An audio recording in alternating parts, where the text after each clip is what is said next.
It's important in any relationship to have at least some familiarity with the habits and interests of your partner. For instance, my spouse has a deep love of golf. I can't claim to be even halfway decent at the sport, but I still find a cute outfit and bop around the course anyway.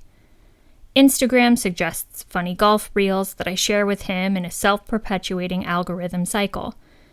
In return, he displays whatever craft of the moment I'm fixated on. I'm most proud of a crochet basket that displays Velcro-backed patches. Unfortunately for the Sullivan family, Captain Michael Sullivan spent a fair amount of his time seizing illicit drugs on behalf of the United States Coast Guard. And his wife, it would seem, got a little too interested in the use of cocaine. This is Conduct Unbecoming. I'm Erin, and I'm your host.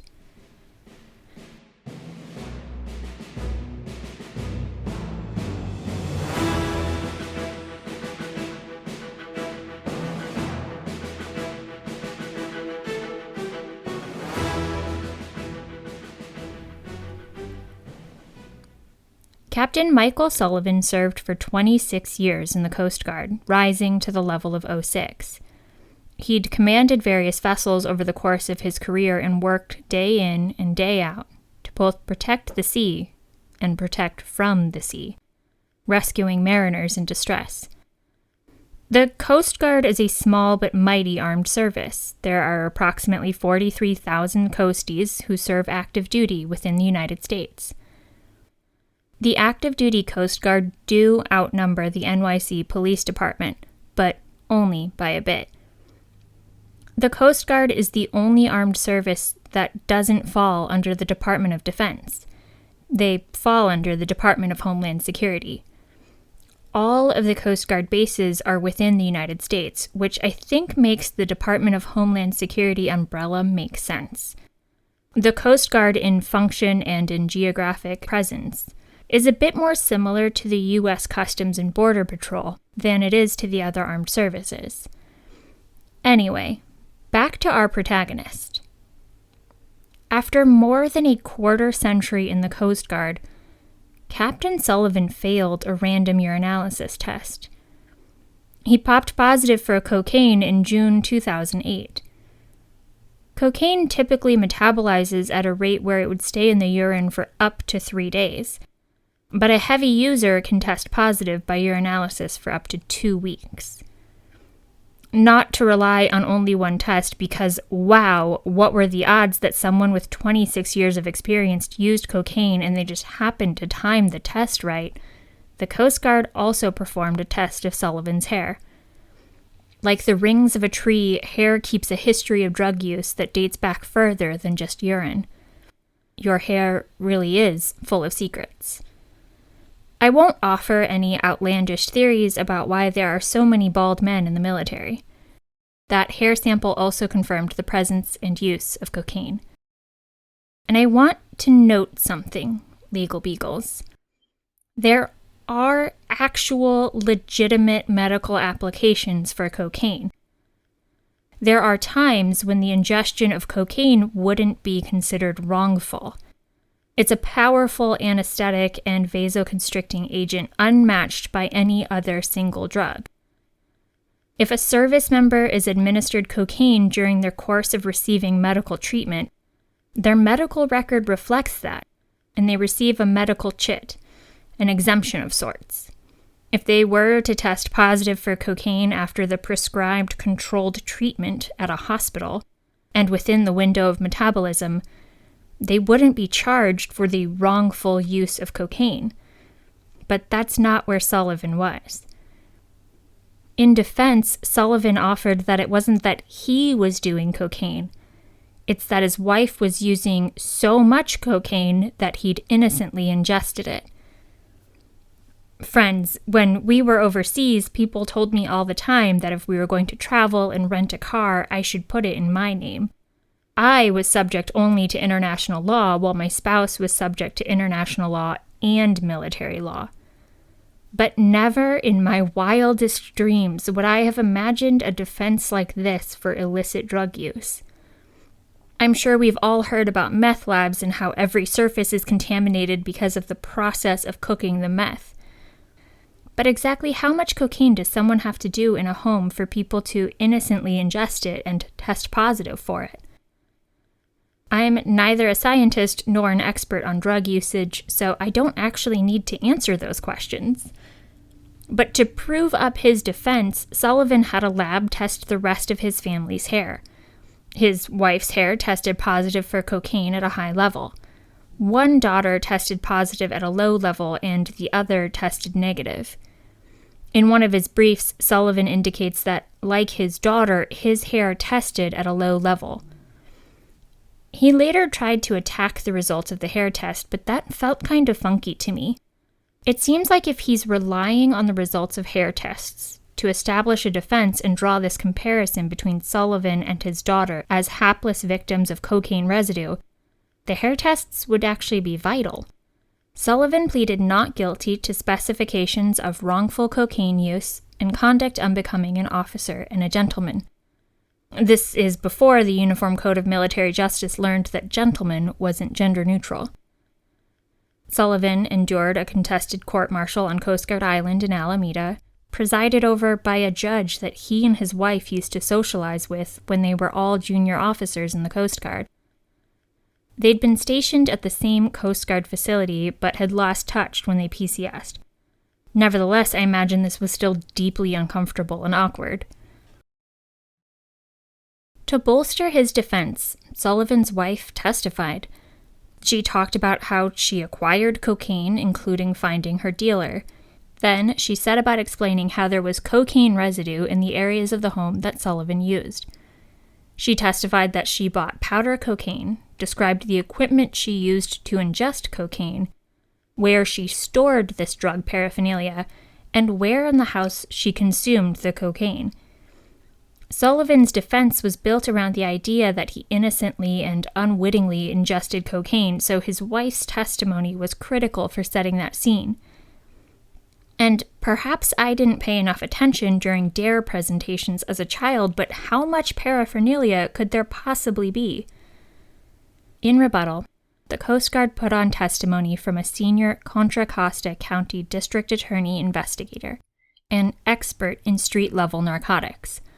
He testified about the average standard process for purchasing powder cocaine and the typical practice for consuming said powder cocaine. His descriptions differed in several ways from Sullivan's wife's descriptions, though the opinions didn't elaborate on just how their descriptions differed. They didn't state, for example, that she procured drugs in a way that was abnormal or that she consumed or stored the drug in some odd way that might make innocent ingestion seem more likely. The expert wasn't there to call Sullivan's wife a liar. He was there to provide a framework for the panel.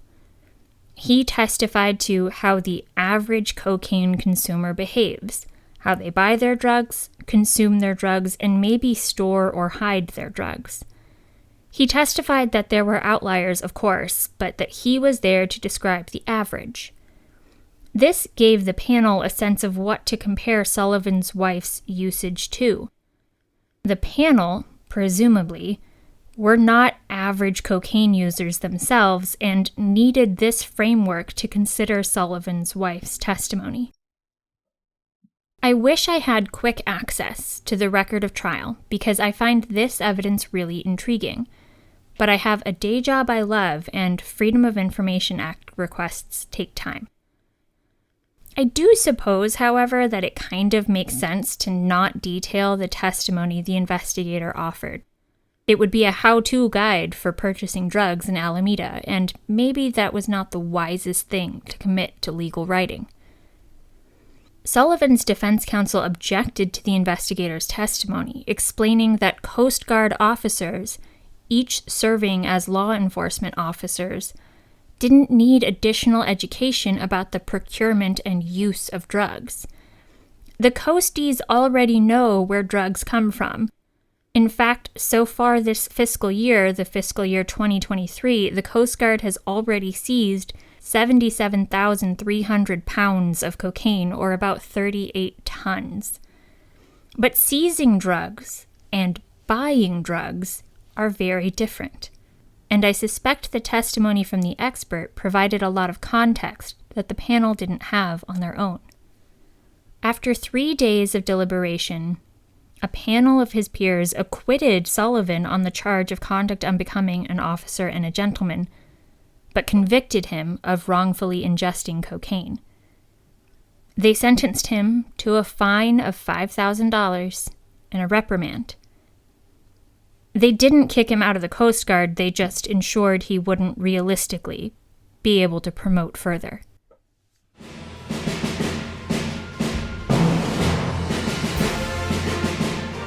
On appeal, Sullivan actually claimed that the problem was that a panel of his peers were a little too much his peers. Flag officers or admirals were omitted from the member pool. The rule is that the panel members have to be the same rank or higher than the accused. In Sullivan's case, the admirals were already kicked from the pool, which left only other captains. The captains they selected still had to be senior to him. In an armed service that petite, the pool was very small. So small, in fact, that Sullivan alleged he couldn't get a fair court-martial because the members of his panel were in the same promotion pool as Sullivan himself. They were all competing against one another for promotion to admiral, and Sullivan argued that made the panel biased against him. The Coast Guard Court of Criminal Appeals determined that the court-martial judge erred when he found that the convening authority hadn't categorically excluded admirals from the panel pool. That same court, however, determined that the exclusion was harmless. The Court of Appeals for the Armed Forces agreed. The government conceded on appeal that excluding admirals from the potential panel pool was a violation of Sullivan's Article 25 rights. But there was nothing that made the panel members appear to be unfair in their findings. Some military justice cases have a history of excluding lower-ranking officers. This court-martial had the novelty of excluding higher-ranking officers. Apparently, panel packing with higher-ranking officers is a strategy to get a harsher sentence. Though it appears no one argues it, maybe Sullivan got a sweet deal with a panel of his actual peers, a fine and a reprimand. A fairly benign sentence. The convening authority provided this panel of fellow senior captains that were qualified to sit on a court-martial panel. The convening authority wasn't stacking the panel against Sullivan by excluding admirals. Instead, CAF agreed that the convening authority relied on their experience to conclude that admirals would, essentially, be too busy to sit on the panel and hear the case. Further, nothing on the record provided any indication that the panel members failed to fully, carefully, and appropriately consider Sullivan's case in arriving at their verdict and sentence. Notably, the panel members all stated during voir dire that they would be impartial. CAF indicated that they were active participants during the course of the court-martial and that they posed unbiased questions during the course of the trial. In a court-martial, at the end of each witness, the panel is given the opportunity to submit questions to the judge. The court-martial judge shows the questions to counsel, and they get to fight about whether or not the witness gets asked the question. And the court-martial continues from there. This was fascinating for me to learn about, and I don't know of a civilian jurisdiction that encourages this level of jury participation during the presentation of evidence. At the close of the case, the panel deliberated for 3 days. This was not a panel that was ready to jump straight from positive urinalysis to conviction. And they even acquitted Sullivan on the charge of conduct unbecoming an officer and a gentleman. They gave him a fairly lenient sentence. Although it was error to exclude the admirals from the pool of potential panelists, it was harmless because it was evident that the panel Sullivan got wasn't prejudicial to his case. CAF concluded that any promotion pool bias was speculative at best because there was nothing in the record that suggested the members behaved with any improper motive. But Sullivan also alleged that the military judge should have recused himself. This in spite of the fact that at the time of Sullivan's court-martial, the Coast Guard only had one military judge certified to preside over general courts-martial. The judge served as the chief trial judge of the Coast Guard. He was a captain, like Sullivan, and also had almost 28 years of commissioned service. In addition to personally knowing Sullivan, the military judge previously supervised Sullivan's defense counsel. The staff judge advocate advising the convening authority on Sullivan's case was also serving as a collateral duty special court-martial judge, and in that capacity, Sullivan's court-martial judge effectively managed his convening authority's legal advisor. The court-martial judge also had a professional relationship with the senior assistant trial counsel. The senior assistant trial counsel was the chief of the Office of Military Justice at Coast Guard headquarters and worked primarily on military justice policy. The court-martial judge had professional and limited social ties to a defense witness, who was originally detailed as defense counsel. The judge knew a lot of other people tied to the case, including panel members, because they'd all gone to school together at the Coast Guard Academy. I know I said back in episode 18, the Gilmet case, that Colonel Shaw got it right when he said the Marine Corps legal community was small. But even compared to that sample size, the Coast Guard legal community was tiny. During the court-martial, the judge clarified that he understood there would be concerns around his participation, that it might be a challenge to find a panel not so interwoven with his own time in service. The judge tried to find a senior judge from another service who would be able to try the court-martial. When he made this offer, he did it because defense counsel and trial counsel stated they had concerns about the relationships and perceived relationships the judge had with so many counsel, witnesses, and potential panel members. And when he made this offer, defense counsel said he didn't understand why the judge would seek a replacement military judge from another service. But he couldn't find one that could step in for the date of court-martial. Trial counsel, the prosecutors, moved for the judge to recuse himself, which Sullivan's counsel concurred with. Here, Sullivan, through his counsel, began to lay the groundwork for his concerns about promotion pools and alleged the judge was also competing against him from a promotion and must be biased. And legal ethics are one thing, but judicial ethics are another entirely. Judges can't even have the appearance of bias, let alone actual bias.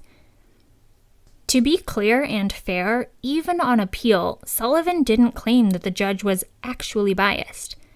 He claimed only that his presence and his ties to the case raised an appearance of bias. After extensive discourse, the judge decided not to disqualify himself. When CAF took a peek at this decision, they highlighted that the military judge was fully transparent about his various relationships with people connected to the court-martial.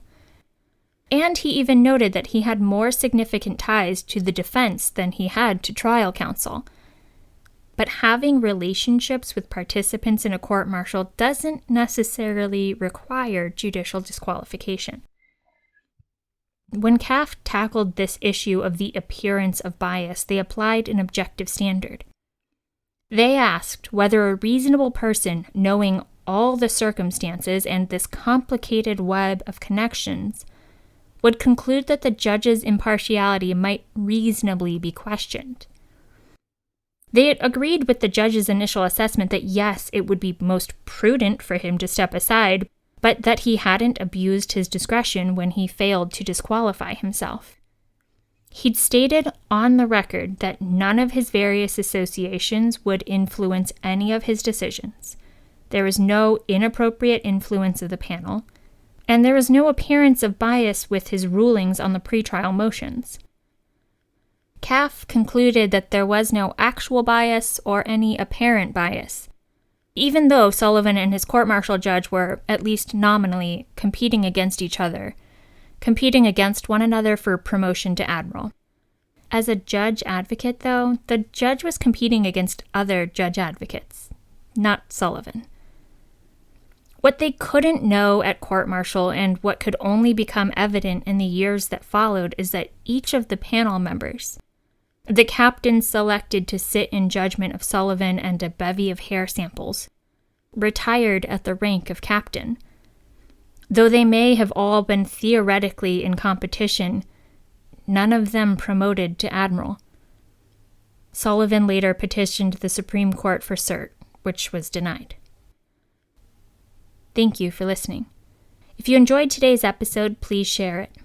I invite you to submit case suggestions and feedback to conductunbecomingpod@gmail.com or on conductunbecomingpod.com. Join me next time when we tackle our first federal case outside the military justice system. Until then, take care.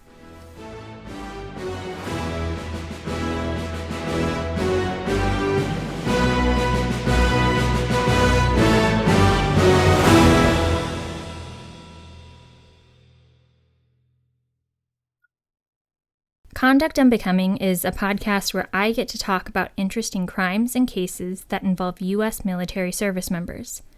I research, write, and produce the podcast myself. The opinions expressed are my own, and perhaps it's obvious. Conduct Unbecoming is not approved, endorsed, or authorized by the Department of Defense.